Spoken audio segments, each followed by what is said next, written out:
भैया। हाँ लक्ष्मण। वन में हमें घूमते घूमते 10 वर्ष हो गए। इन वर्षों में हम कई संत महात्माओं को मिले। इन सबके तो नाम भी याद नहीं रहेंगे।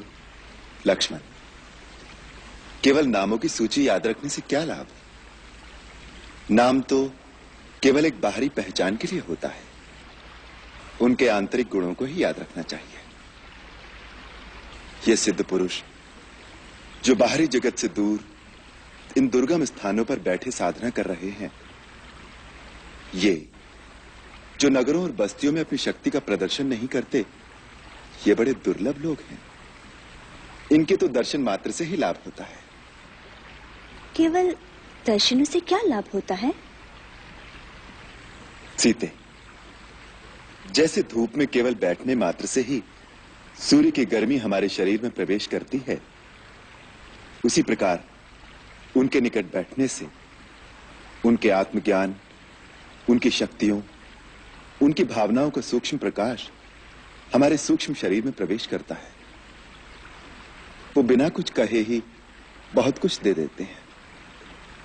तपोवन के जिस भाग में अब हम प्रवेश कर रहे हैं, वहां एक से एक महान ऋषि होंगे। यदि उनके सत्संग का पूर्ण लाभ उठाना हो तो अपने मन और बुद्धि की खिड़कियां और द्वार खोलकर उनके चरणों में बैठ जाना चाहिए। यदि उनके पास जाकर विनम्रता से एक भिक्षुक की भांति मन की झोली फैलाकर चुपचाप बैठ जाओगे तो अपनी साधना के द्वारा प्राप्त किए हुए ज्ञान के अनमोल रत्न वो तुम्हारी झोली में अनायास ही डालते रहेंगे। लक्ष्मण, जीवन में ऐसे अवसर बड़े भाग्य से मिलते हैं, अन्यथा इन महान विभूतियों के दर्शन बड़े दुर्लभ हैं।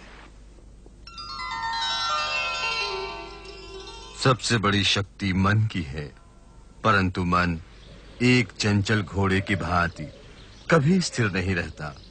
योग के द्वारा चित्रवृत्तियों का विरोध करके जो मन को काबू कर लेता है, उसका मन सर्वव्यापी आत्मा के अधीन होने से वो संसार की समस्त शक्तियों पर अधिकार पा लेता है। राम,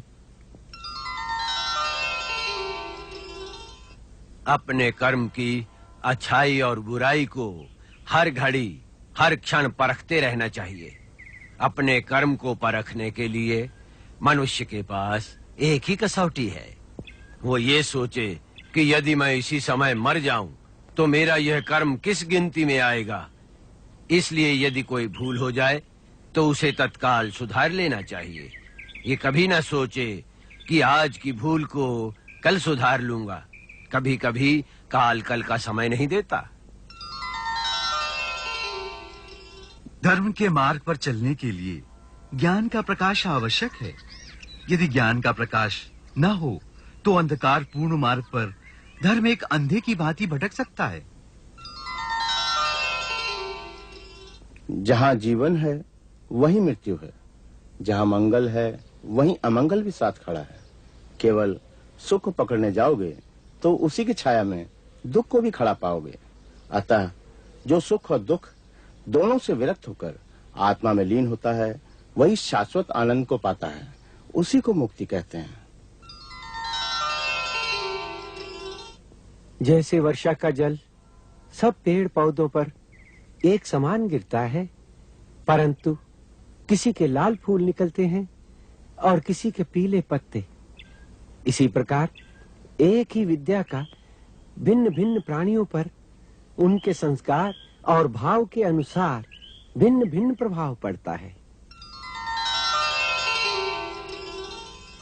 पत्थर पर लिखे अक्षर कभी नहीं मिटते, परंतु पानी पर लिखा क्षण भर भी नहीं रहता। मन में क्रोध और शत्रुता को उतनी देर रखना चाहिए जितनी देर पानी पर लिखा रह सकता है। श्री राम, धन के अतिरिक्त भी तुम कुछ दे सकते हो। एक मीठा शब्द, एक प्यार भरी मुस्कान, उसका मोल तो धन से भी अधिक है। हर एक प्राणी भगवान का अवतार है। परंतु वह अपनी ही माया के जाल में फंसकर अपने आप को नहीं पहचानता। इस माया जाल से प्राणी कैसे मुक्त हो सकता है मुनिराज? स्वयं को पहचानकर, अपने भगवत स्वरूप को जानकर स्वयं ही अपने आप को फंसाता है और स्वयं ही मुक्ति का साधन पूछता फिरता है। यही तो मायापति की माया है।